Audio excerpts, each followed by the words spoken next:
Okay, good day panelists, good day everyone. So here we're gonna see kung paano natin sinisimulan yung testing procedure natin. Pagkatapos mabuo ng ating machine, ngayon gusto natin iset yung desired RPM natin and desired time. So para ma-adjust natin to, pupunta tayo dito sa control panel.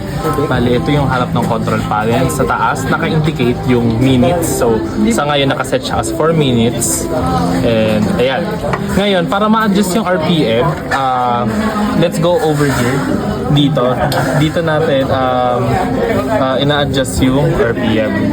Ayan. So, ina-adjust natin siya dito sa BFD natin. As you can see. Tapos, gumagamit kami ng tachometer, which is a device used to measure the RPM doon sa mga rollers natin. Tapos, ina-adjust namin siya based on our desired and based from our objectives. Yun, dito naman natin i-test yung RPM. So, habang pinapatakbo natin, gagamitin natin itong tachometer. So, turn on, tapos measure. Ayan, tapos itututok natin yan dito. Ayan.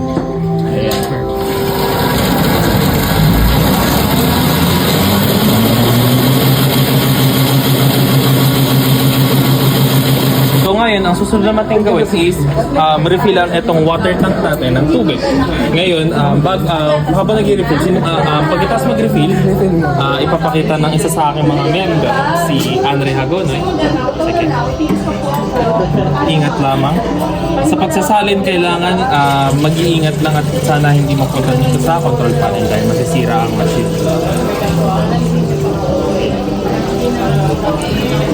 Pagkatapos, susukatin natin ngayon yung water level. Since yung water tap naman natin is constant naman yung kanyang shape, so rectangle, isa siyang rectangular prism, susukatin natin siya dito.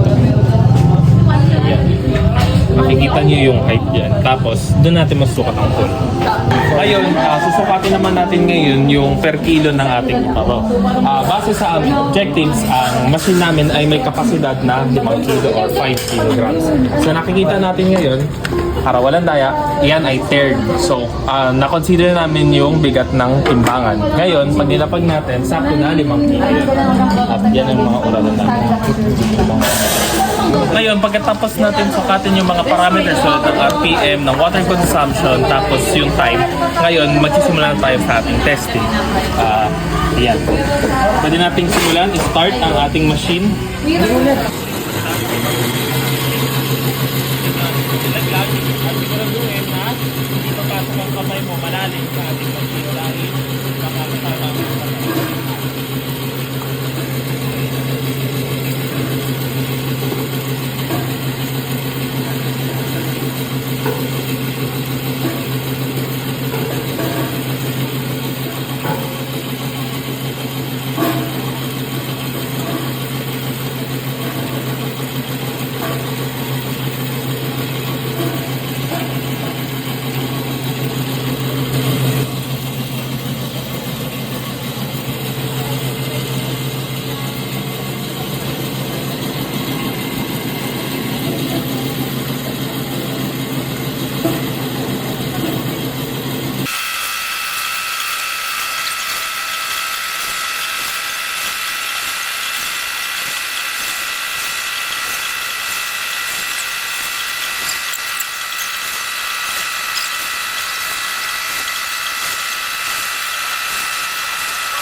So after 10 minutes, ito na yung gagawin natin arrow root. Re-retrieve na natin siya mula dito. So may opening dito, tapos preferred dapat may batch po kayo, tapos ibubuhos natin siya.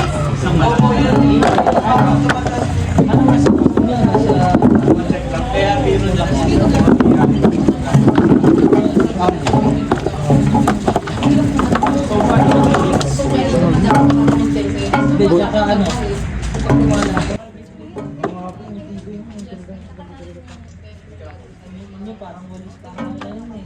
Ayan.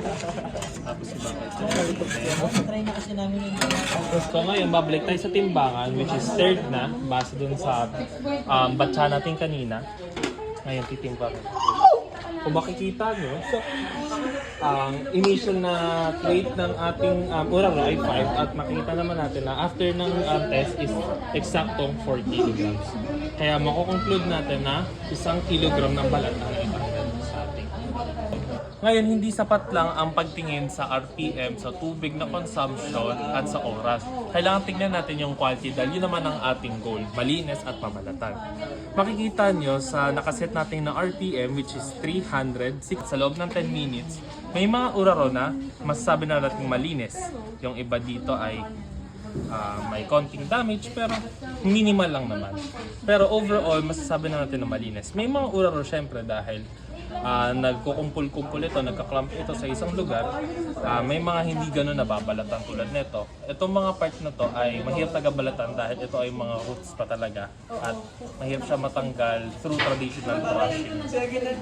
Pero the rest, masasabi naman natin na malinis ito. At na-achieve natin ang ating goal ng pagbabalat at pagbubugas ng